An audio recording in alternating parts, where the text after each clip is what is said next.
Craving satisfied na naman tayo mga auntie ko kasi binilan ako ng mango ng asawa ko.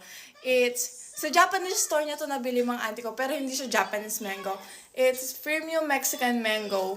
Tapos, mas mura to mga auntie ko kasi yung isa, 646 yen with tax. Nakikita nyo ba? Basta yan, 600 kami. Wala akong bagoong ngayon, so soy sauce with sugar and chili ang gagamitin natin. If hindi masarap pag ganito, kasi yung soy sauce ko mga auntie ko, hindi dato puti. Masarap kasi pag dato puti. Ito yung soy sauce na gamit ko. So, kinakabahan pa ako. So, let's try. Di ba sabi ko nga sa inyo, gusto ko yung ganito, yung green.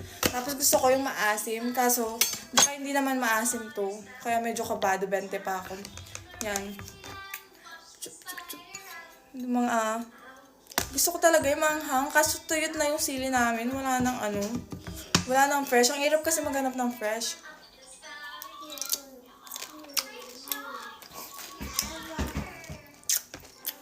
Perfect.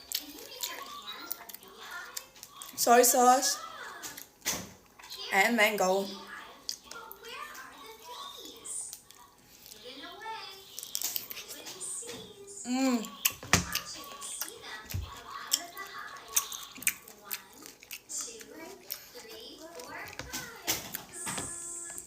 Babalik tuloy yung childhood ko. Alam niyo ba nung bata ako mga sis, umakit pa ako ng puno ng mangga para lang kumuha ng mangga. Tapos pag wala kaming bagoong, ganito lang gagawin namin yun. May sili pa. Ganito lang gagawin namin. Toyo na may asukal and chili. Oh.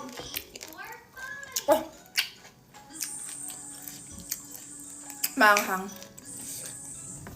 Try natin asin lang. Salt.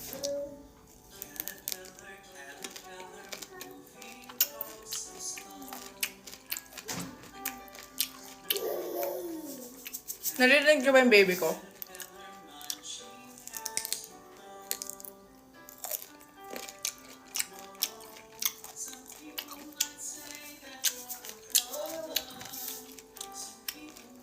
Masarap ng asin. Pero mas best ko to.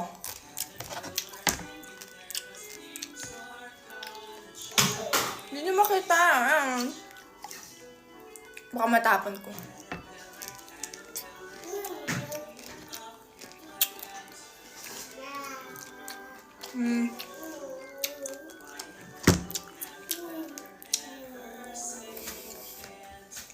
Sarap.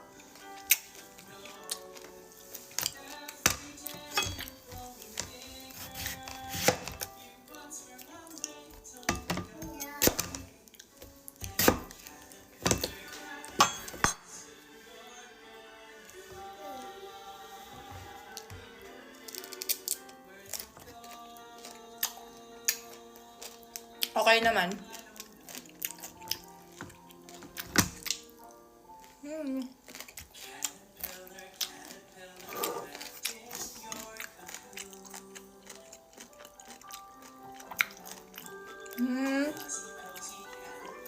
Gusto ko lang talaga kayo maglaway.